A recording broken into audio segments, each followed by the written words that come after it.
여러분들에게 성찬은 어떤 의미이신가요?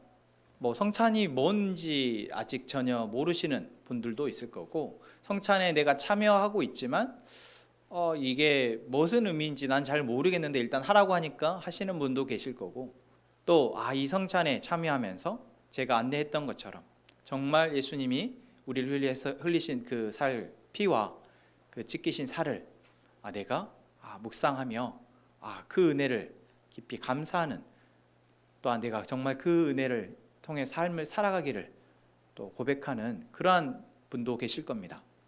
여러분들에게 성찬이 어떠한 의미이냐, 이것은 결국 내게 예수님이 어떠한 분이시냐, 이것을 묻는 것과 같습니다.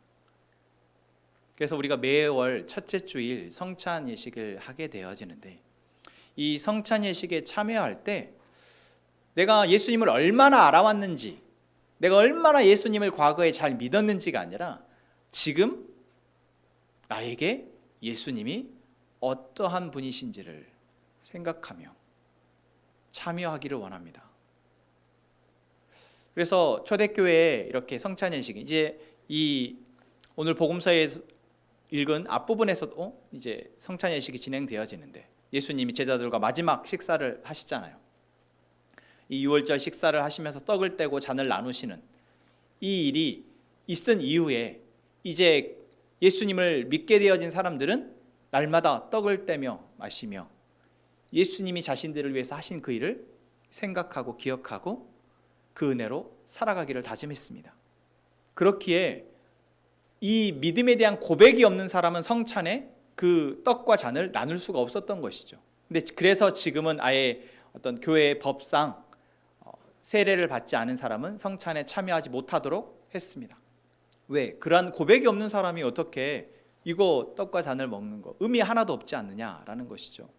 그래서 저 아이들이 떡과 잔을 먹으면서 저게 무슨 의미인지 알고 먹을까? 그냥 맛있으니까 먹는 거죠. 그러면 이 아이들이 어떻게 그 의미를 알게 됩니까? 떡과 잔을 먹으러 가라라고 말하는 부모가 이것이 어떤 의미인지 집에서 말씀해 줘야죠.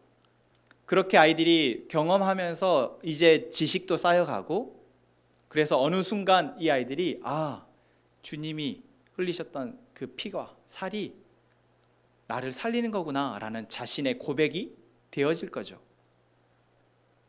아직 그 고백이 되어지지 않는 아이들에게는 우리가 열심히 먹이고 입히면서 사랑의 말로 아이들에게 그것들을 전달하는 것, 그게 우리의 역할이죠.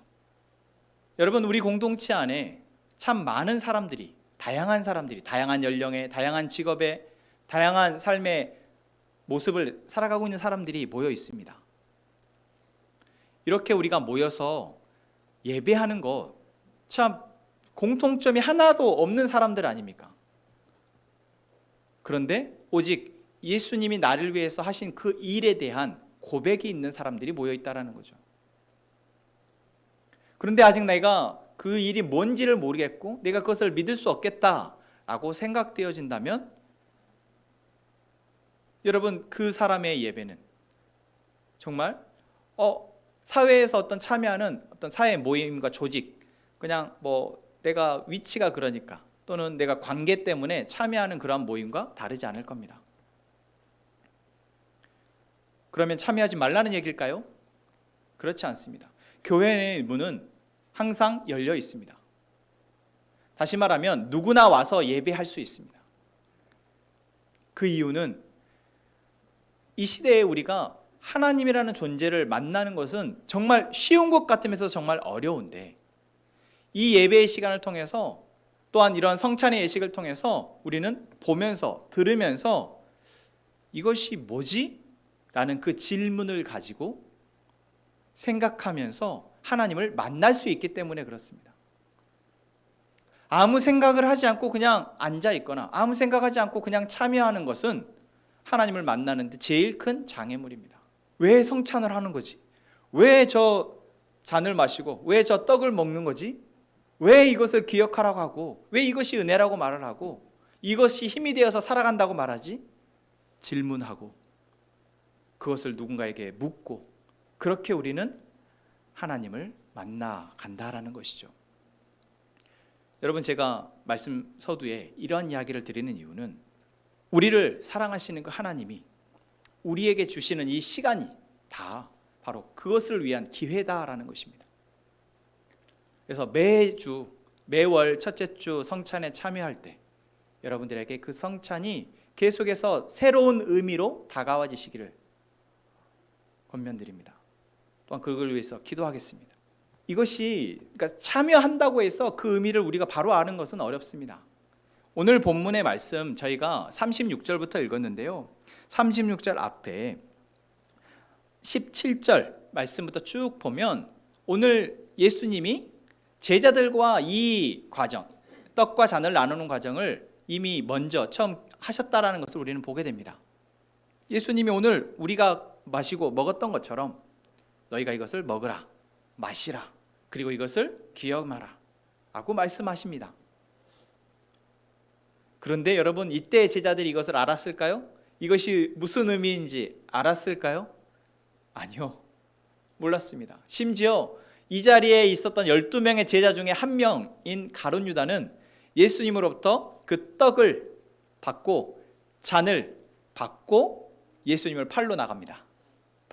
마태복음에는 그런 이야기가 나오지 않지만 요한복음의 말씀을 보면 예수님과 함께 마지막 만찬의 자리에서 이야기를 나누고 가룟 유다는 먹고 마시고 제사장들에게 가서 예수님을 내가 어디로 팔러 갈 테니 병사들 데리고 나를 따라오시오. 이 일이 바로 이어집니다. 똑같은 자리에서 똑같이 먹고 마셨지만 누군가는 그것을 먹고 예수님을 배반하고 예수님을 팔아 넘기는 사람도 있고, 누군가는 그 자리에 이게 뭐지? 하면서 멍 때리고 예수님 하라는 대로 하다가 오늘 우리가 읽은 본문 36절에 나온 것처럼 예수님을 따라서 산으로 올라가 기도하기도 합니다. 제가 말씀드렸던 것처럼 이들이 먹고 마실 때 이것이 무슨 의미인지를 알고 먹은 것은 아닙니다. 처음부터. 하지만 하나님이 예수님을 통해서 이들에게 계속 경험하게 하시는 그 과정들을 통해 이들은 어느 순간 깨닫게 되는 것이죠. 여러분, 그러한 은혜가 우리에게 있기를 소망합니다. 그것을 위해서 옆에 있는 사람들을 위해서 여러분 기도해 주시면 됩니다. 그러한 과정에 오늘 36절에서 46절의 이야기가 있습니다. 어떠한 이야기입니까? 예수님이 제자들과 겟세마네라는 곳으로 올라가셔서 기도를 하십니다. 이 일이 있은 후 바로 예수님은 그 자리에서 붙잡히시죠. 그러니까 예수님은 알고 계십니다. 내가 이제 곧 조금 전에 나갔던 그 가룟 유다가 병사들을 데리고 와서 나를 잡아가겠지. 그러면 잡히기 전 나는 무엇을 할까? 잡히기 전 나는 기도해야겠다 라고 생각하셨지 않았을까? 그래서 기도하러 가신 것이 아닌가 싶습니다. 그런데 혼자 가지 않으세요. 사실 제자들을 데려가려면 다 데려가야 할 텐데 그 중에서 베드로와 세베대의 두 아들 야고보와 요한 3명의 제자만을 데리고 기도하러 가십니다. 여러분, 이때 예수님의 마음이 보십시오. 37절에 드러나 있습니다. 뭐라고 있습니까? 고민하고 슬퍼하사. 예수님이 하나님이신데요, 예수님이 고민하셨어요. 예수님이 슬퍼하셨다고 합니다. 무엇을 고민하셨을까요? 무엇이 슬프셨을까요? 하나님이 뭐가 고민되셨을까? 뭐가 슬프셨을까? 그리고 이어서 여러분 이렇게 생각해 보시죠. 나는 지금 뭘 고민하고 있지? 뭐를 힘들어하고 있고? 내가 피하고 싶어하는 일이 뭐지?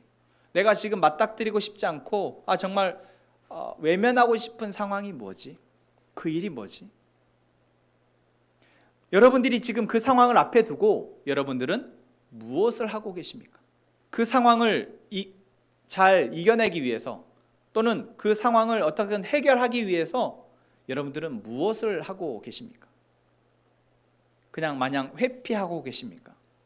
회피가 해서 그 일이 잘 되어질까요? 여러분, 오늘 우리는 이 말씀을, 이 질문을 가지고 듣기 원합니다. 예수님도 고민하시고 슬퍼하시며 기도하러 가셨습니다.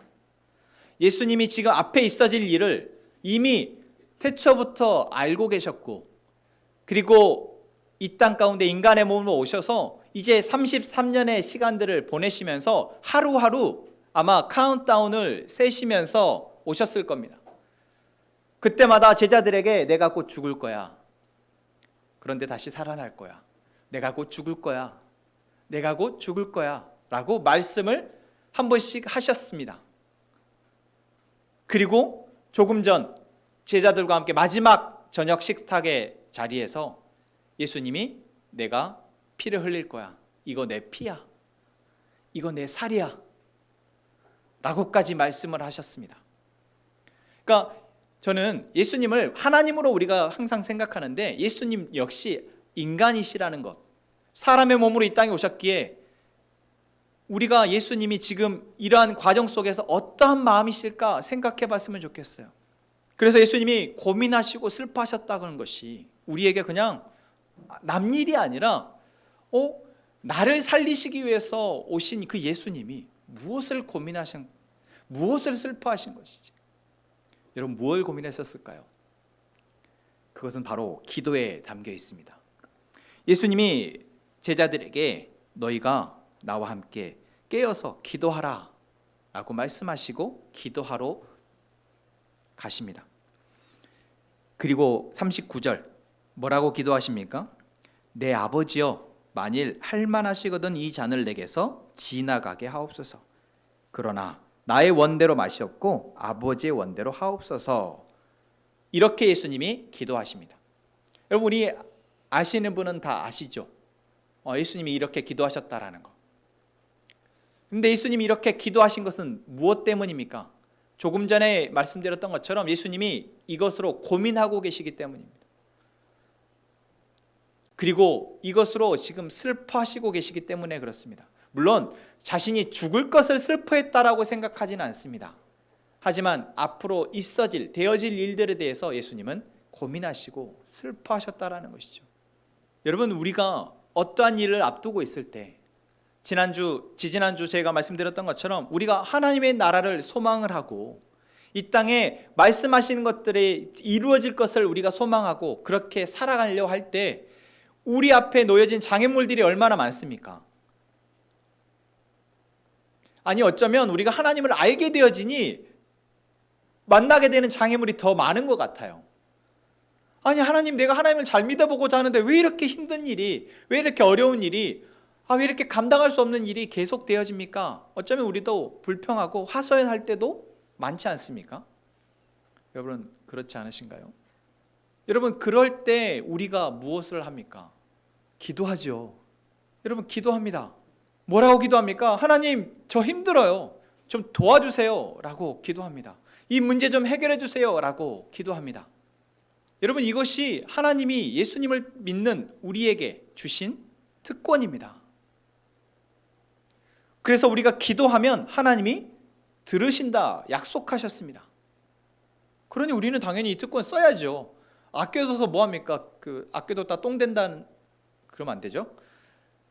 아껴둬서 뭐합니까? 이거는 써도 소멸되지 않는 소모성 아이템이 아니라 계속 우리가 사용할 수 있는 아이템인데 써야죠.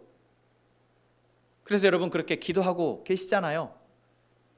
내 삶에 어려움이 생길 때, 피하고 싶은 일들이 생길 때, 문제가 있을 때 여러분, 그것을 가지고 기도하시죠. 그런데 여러분, 우리가 하는 기도요, 예수님이 하는 기도와 조금 다른 부분이 있습니다. 오늘 예수님이 사실 제자들을 데리고 갈 이유가 없어요. 생각해 보세요. 제자들을 데리고 갈 이유가 없습니다. 그냥 다른 때는 홀로 기도하러 가시죠. 어떤 일들이 있을 때 예수님은 홀로 한적한 곳에 가셔서 기도하셨어요. 그런데 이때는 예수님이 데리고 기도하러 가십니다. 저는 이 말씀을 이제 준비하면서 왜 예수님이 제자들을 데리고 가셨지? 그 전에는 한 번도 의문을 갖지 않았거든요. 그냥 그랬나 보다. 저도 그래요. 말씀 읽으면서 그냥 그랬나 보다 하고 읽을 때가 많습니다. 그런데 이번에 이 말씀을 보면서 근데 왜 예수님은 제자들 굳이 데려가셨지? 제가 왜 이 질문을 또 했냐면 뒤에 말씀을 보면요, 이 베드로가 예수님을 잡으러 온 병사들을 앞에 나가서 칼로 이렇게 해코지를 해버립니다. 그러니까 이 따라온 제자들, 베드로와 세베대의 두 아들은 혈기가 왕성해서, 그러니까 사고치기 딱 좋은 애들만 데리고 가신 거예요. 베드로도 그렇고 세베대의 두 아들도 그렇고 사고치기 딱 좋은 애들. 그런데 예수님이 왜 이들을 데리고 가셨을까? 사고치라고 데리고 가셨을까? 그건 아니죠. 그럼 왜일까? 보니 예수님이 이들에게 뭐라고 말씀하셨습니까? 내가 저기 가서 기도할 동안 너희는 여기 앉아있으라. 앉아있으란 말은 그냥 가만히 앉아서 나를 지켜라, 이런 말씀이 아니셨다라는 것을 우리는 그 뒤에 또 오셔서 말씀하신 것을 알 수 있습니다. 40절 말씀에 뭐라고 얘기하고 있어요? 제자들에게 오사 그 자는 것을 보시고 베드로에게 말씀하시되 너희가 나와 함께 1시간도 이렇게 깨어 있을 수 없더냐? 시험에 들지 않게 깨어 기도하라 라고 말씀하시죠. 예수님이 이 제자들을 데리고 가신 이유는 보이시기 위함이구나. 자신이 피하고 싶은 일 또는 정말 슬프고 고민되는 일을 앞두고 있을 때 그것을 앞두고 기도하시는 것을 보이시기 위함이구나. 이때는 제자들이 여기 그러지만 육신이 너무 약해서 그냥 잠자는 수준의 제자들이었지만 예수님이 십자가에 죽으시고 다시 부활하셔서 제자들에게 나타나신 이후에 제자들은 예수님이 하셨던 그 말씀들을 다 다시 한번 되새기게 됩니다. 성령이 그렇게 하시거든요. 그리고 예수님이 하셨던 행적들을 다시 한번 되새기게 됩니다. 그렇기에 이렇게 복음서가 쓰여진 것이죠. 그때 예수님이 잡히시기 전에 그 일을 앞두시고 가서 기도하셨지. 그때 예수님이 뭐라고 기도하셨지? 오늘 이 잔을 내게서 지나가게 하옵소서 라고 기도하셨지. 그런데 그 이어서 그러나 나의 원대로 마시고 아버지의 원대로 하소서 라고 기도하셨지. 제자들이 예수님이 그렇게 기도하셨던 것을 볼 수 있었던 것은 데리고 갔기 때문이죠. 여러분, 오늘 우리가 만나게 되는 상황 가운데 우리는 기도하게 되는 것이 너무나 이제 자연스러운 그런 은혜를 입은 사람들입니다. 그래서 우리도 이렇게 기도합니다. 그런데 예수님의 기도와 우리의 기도가 조금 다르다고요. 무엇이 다릅니까? 먼저 첫 번째, 예수님은 자신이 무엇을 해야 하는지 그 삶의 목표, 지금 내가 살아가는 삶의 목적과 그 방향을 너무나도 분명하게 알고 계셨습니다. 그러니까 지금 내 앞에 닥쳐진 그 일이 그냥 어쩌다 운이 없어서 또는 나는 열심히 살았는데 주변에 있는 사람들이 너무 악해서 이렇게 생겨진 일이라고 생각하지 않으셨다라는 거예요. 이미 하나님이 예수님에게 말씀하셨습니다. 그래서 예수님이 오셨고요. 그리고 이제 이 곧 붙잡히시는 상황까지 예수님은 묵묵히 그 상황을 맞닥뜨리고 계시는 것입니다. 여러분, 우리가 지금 만나게 되는 어려운 상황, 정말 피하고 싶은 상황, 힘들어하는 그 상황, 그 일, 그 사람, 우리는 그냥 어떻게 생각합니까? 재수가 없어서, 진짜 저 사람 왜 저렇게 나쁜지 모르겠어, 왜 나한테만 이런 일이 일어나는지 모르겠어 라고 생각하죠. 그래서 그냥 하나님이 이 문제 좀 해결해 주시면 안 돼요? 라고 기도합니다. 그런데 우리의 기도에 여러분, 하나님이 함께 하신다는 것을 한 스푼을 살짝 얹으면 우리의 기도는 예수님과 같은 기도로 바뀌어지게 됩니다. 하나님, 나는 이거 피하고 싶습니다. 정말 하나님 하실 수 있잖아요. 이거 해결해 주실 수 있잖아요. 하지만 그러나 나의 원대로, 지금 나는 이것을 너무나 피하고 싶은데 빨리 그냥 해결해 주시면 좋겠지만 하나님의 뜻, 하나님의 원대로 하옵소서 라고 우리는 기도할 수 있다는 것입니다. 여기서 하나님의 원이 무엇인지를 아는 우리가 이렇게 기도할 수 있겠죠. 예수님은 바로 하나님이 원하시는 것이 무엇인지, 이 일을 통해서 어떠한 일들이 이루어질지 다 알고 계셨다라는 것입니다. 여러분 앞에 놓여진 그 상황, 그 일, 그 사람, 여러분 그 일 가운데, 그 상황 가운데 일하고 계시는 하나님을 보기를 원합니다. 이 일을 통해서 나는 너무나 괴롭고 힘든 일이지만 단순히 그냥 이 일이 나에게 좋은 일이냐 나쁜 일이냐가 아니라 나의 삶을 들어서 또는 온 세상 가운데 하나님이 계획하시고 이루어 가시는 그 일을 우리는 보고 지금 내가 이 단계에서 이 상황에서 어떻게 해야 할지 하나님이 말씀하신 것을 듣고 그렇게 되기를 원하는 기도를 드리는 저희가 되기를 원합니다. 너무 어렵다고요? 아니 그냥 해결해 주면 좋지 뭘 그렇게 하나님이 그러시냐고요? 여러분 예수님은 왜 그럼 십자가에 죽으셨을까요? 하나님이신데 다른 방법으로 하실 수 있는데 왜 십자가에 죽으셨을까요? 그것밖에 답이 없기 때문에 그렇습니다. 예수님도 그러십니다. 한 번, 두 번 이렇게 기도하시면서 또 뭐라고 말씀하십니까? 아버지요, 만일 내가 마시지 않고는 이 잔이 내게서 지나갈 수 없거든 아버지의 원대로 되기를 원합니다. 십자가에 죽으신 것 외에 온 인류의 죄를 사할 수 있는 방법이 없기에 모든 사람을 구원에 이르게 하시는 그 하나님의 구원의 계획이 완성될 수 없기에 그것을 예수님은 알고 계셨기에 비록 괴롭고 아프고 정말 피하고 싶은 일이지만 그 일을 위해서 기도하며 나아가셨던 것입니다. 여러분 지금 우리가 맞닥뜨리고 있는 상황과 그 사람의 악함이 우리를 힘들게 하고 있습니다. 그래서 피할 수 있으면 너무 피하고 싶습니다.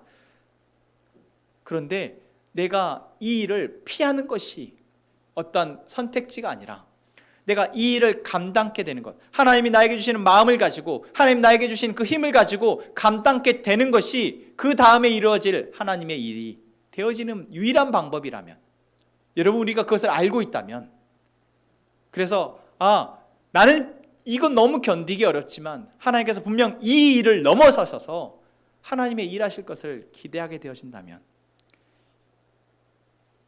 여러분 그것이 우리를 더 살아가게, 이 일을 감당케 하는데 힘이 되지 않겠습니까? 물론 제가 내 일이 아니니까 이렇게 말할 수 있다라고 생각할 수 있습니다. 저도 여러분들이 겪는 그 어려움과 고통과 고난, 힘듦이 제 일이 아니니까 쉽게 조언하고 할 수 있다고 생각해요. 내 일이 되면 나는 그럴 수 있을까? 해보면 나는 정말 못하겠다라는 마음이 들 때도 많습니다. 저는 못해요.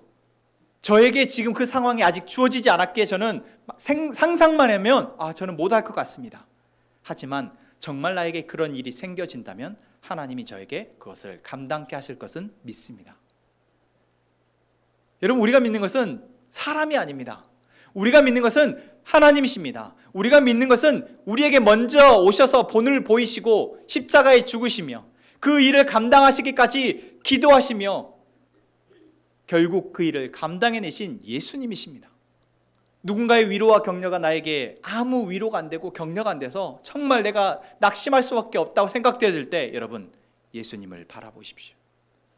예수님이 우리 위해서 어떠한 일을 하셨는지, 예수님이 십자가에 지시기 위해서 지금 어떠한 마음으로 이 산에 올라가셔서 기도하셨는지 여러분 말씀을 보시기를 원합니다.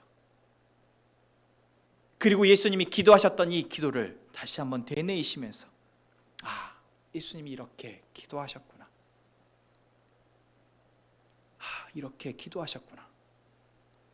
주님, 제가 예수님만큼은 아닐지라도 지금 나도 너무나 괴롭습니다. 너무나 고민이 되고 너무나 힘듭니다. 피할 수 있으면 너무 피하고 싶습니다. 하지만 내가 이 일이 하나님이 나에게 만나게 하시고 또한 능히 넘어가게 하실 그 일이라는 것을 믿고 예수님이 기도하셨던 것처럼 기도합니다. 아버지의 뜻대로 아버지의 일을 이루시옵소서. 여러분 우리가 이렇게 기도하며 나아가는 저희가 되기를 원합니다. 여러분 제자들의 모습은 어떻습니까? 예수님이 그렇게 이야기하시죠. 너네는 그래 마음은 하고 싶어도 육신이 안 되지. 그래 내가 안다. 여러분, 예수님이 제자들을 데리고 오실 때 이미 이들은 기도하지 못할 것을 알고 계십니다. 여러분, 어쩌면 지금 우리는 이 제자들과 같이 정말 들을 때는 그래, 그렇게 기도해야겠다 라고 마음이 먹어지지만 막상 내가 상황이 닥치면 또 칼 들고 설치는 베드로처럼 감정에 앞서서 저질러 버리고 마는 게 우리이기도 합니다. 어쩌면 이것이 우리 안에서 계속 반복되고 있으니까 우리를 더 지치게 만들고 더 힘들게 만드는 것일지도 모릅니다. 그런데 여러분, 우리는 소망이 있지 않습니까? 깨어서 기도하라는 말을 이때는 듣고 그냥 자버렸던 제자들이 결국 깨어서 기도하게 되어지고, 결국 기도함으로 예수님이 하셨던 그 일을 그대로 이어받아 온 세상 가운데 복음을 증거하는 그 첫 시발점이 되어졌다라는 것을, 하나님의 교회를 세우는데 그 역할을 했던 것이 바로 제자들이라는 것을 우리는 말씀을 통해서 또한 보게 됩니다. 바로 우리가 그러한 존재라는 것 또한 우리는 소망을 하게 됩니다. 여러분, 지금 우리가 살아가는 삶의 모습에서 우리 힘으로 감당할 수 있는 일이 얼마나 됩니까?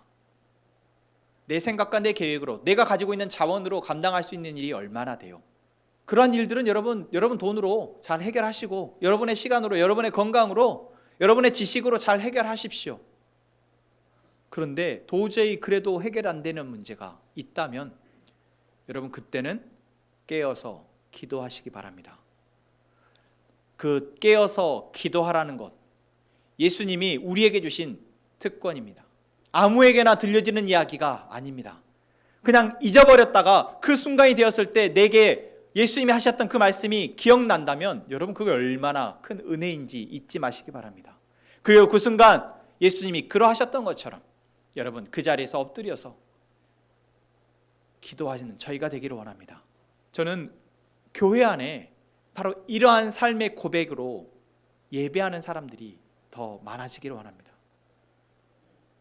여러분, 우리가 이러한 삶의 고백들을 나눌 때 그것이 자기 잘나서 되어지는 고백입니까? 그렇지 않죠. 여러분, 우리가 내가 기도했더니 하나님이 이렇게 기도를 들어주셨어요 라고 고백할 때 꼴보기 싫은 그런 고백들이 간혹 있습니다. 자기가 새벽 예배를 40일 동안 기도했더니 안 팔렸던 아파트가 팔렸다라는 거예요. 자기가 기도했더니 좋은 땅을 보게 됐다라는 거죠. 그래서 그 땅을 사게 됐다라는 거예요. 내가 기도를 했더니 하나님이 나한테 이렇게 복을 주셨다고 말을 하는데 그럴 때는 부러운 마음에서 또 좋겠다, 이런 마음이 우리에게 안 들을 수 없는 그런 고백들이 있습니다. 여러분, 저는 교회에서 그런 고백은 안 하셨으면 좋겠습니다. 그거는 여러분, 하나님께 기도 안 해도 여러분이 조금만 노력하면 되어질 일입니다. 여러분이 조금만 더 공부하고 주식 사시면 잘하면 돼요. 여러분, 아파트 조금 더 알아보시고 정말 부동산 알아보시고 잘해서 하세요. 물론 반반이겠죠. 여러분, 우리 그런 일들을 가지고 하나님 앞에 기도하지 않았으면 좋겠습니다. 그런 일들로 하나님 앞에 내가 기도했더니 이렇게 됐어요 라고 다른 사람에게 증가하는 그러한 고백이 우리에게서 나오지 않았으면 좋겠어요. 왜요? 옆에 사람 시험 들게 하거든요. 여러분, 우리가 깨어서 기도하는 이유는 하나님밖에 우리의 답이 없음을 우리는 알기에 기도하는 것입니다. 다시 말하면 하나님이 하셨다라는 고백이 내 입술에서 절로 나올 수 있는 상황이 우리에게 주어졌기에 이 상황 가운데 우리는 기도할 수밖에 없는 것입니다. 그리고 그 기도가 나를 하여금 감당케 하고 그 기도가 나를 하여금 넘어가게 했다면 하나님이 일하셨음을 고백하지, 그것이 우리의 자랑이 될 수 있겠냐는 거예요. 여러분, 하나님이 일하시는 상황은 나의 자랑이 내 옆에 있는 사람으로 하여금 하나님을 더 갈망하게 하고 하나님을 소망하게 합니다. 여러분, 이러한 고백이 우리 공동체 안에 있어지기 원합니다. 그래서 제가 예배 후에 나눔을 하는 이유, 또는 우리가 주일 예배뿐만 아니라 일상에서 그래도 자주 교제하고 만나서 삶을 공유하시고 나누시고 서로를 위해서 기도해 주시라 부탁드리는 이유는 바로 이러한 고백이 나로 하여금 지금 힘든 상황 가운데 들려질 때 내가 기도할 수 있는 또 하나의 동기가 되기 때문에 그렇습니다. 그냥 나는 내 문제에 갇혀서 살아가고 있는데, 어떻게 해야 될지 몰라서 살아가고 있는데, 내 옆에서 하나님의 일하심을 구하고 그 하나님 일하심을 경험하는, 그래서 그 어둠의 터널을 넘어간 사람의 고백은 나로 하여금 기도하게 하니까요. 물론 그 과정은 짧지 않습니다. 어쩌면 한 달, 두 달 또는 1년, 2년, 아니 10년, 20년의 긴 시간 우리가 깨어서 기도해야 되는 제목들도 있습니다. 그래서 또한 옆에 그 기도의 제목을 알고 나의 아픔을 알고 나의 힘듦을 알고 계속해서 기도해주는 사람이 필요한 것입니다. 나는 너무나 괴로워하는데 나의 고민을 아무도 몰라요.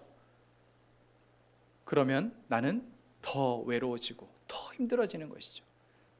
여러분, 우리가 깨어서 기도하는 것은 나 혼자 내 문제를 해결하기 위해서가 아니라 바로 나의 삶 가운데 일하시는 그 하나님이, 오늘 예수님이 우리에게 제자들을 데려가서 보여주셨던 것처럼 우리의 삶 가운데 내가 깨어서 기도할 때 하나님이 일하셨던 것을 이제 다른 누군가에게 또한 증거하고 그들도 하나님으로 살아가도록 돕기 위해서입니다. 예수님의 기도는 그래서 우리와 조금 다릅니다. 그냥 나의 문제만 해결하기 위한 기도가 아니라는 것이죠. 제자들에게 보여주셨던 것처럼, 지금 우리에게 보게 하시는 것처럼 예수님의 기도는 기도하셨고 하나님이 일하셨고 그 하나님이 일하심이 온 인류에 바로 그 은혜를 주시기 위함이다라는 것이죠. 그리고 이것은 오늘 우리에게도 이루어질 일입니다. 여러분, 깨어서 기도하는 저희가 되기를 원합니다. 지금 여러분이 맞닥뜨리고 있는 그 상황 가운데, 아니 내가 할 수 있는 일이라 할지라도 이 상황 가운데 하나님의 뜻이 무엇인지 묻는 저희가 되어지기를 원합니다. 그렇게 우리가 물었을 때 우리는 교만할 수 없습니다. 내가 했구나, 내가 했어, 이렇게 자만할 수 없고 자랑할 수 없습니다. 하나님이 하셨습니다 라고 고백할 수밖에 없죠. 그리고 그 고백은 내 옆에 있는 사람에게 또한 기도하게 합니다. 내 옆에 있는 사람 또한 하나님의 힘으로 살아가게 한다는 것이죠. 여러분, 그러한 교회 되기를 원합니다. 여러분, 우리가 그렇게 함께 깨어서 기도하고 함께 하나님이 주신 그 삶을 살아내며 같이 예배하는 저희가 되기를 원합니다. 이 시간 오늘 말씀을 생각하면서 내가 말씀을 듣고 보니 내가 지금 깨어서 기도해야겠구나, 내가 왜 이것을 잊어버렸지 생각드는 것이 있다면 한번 기록해 보시고, 또 그것을 내가 기도하는데 무엇이 방해가 되고 있는가, 내가 기도하는 것을 무엇이 방해하고 있는가, 또한 내가 하나님의 뜻을 구하는데 내 안에 나를 힘들게 하는 생각은, 욕심은 무엇인가 한번 발견하면서 기도하는 이 시간 되기를 원합니다.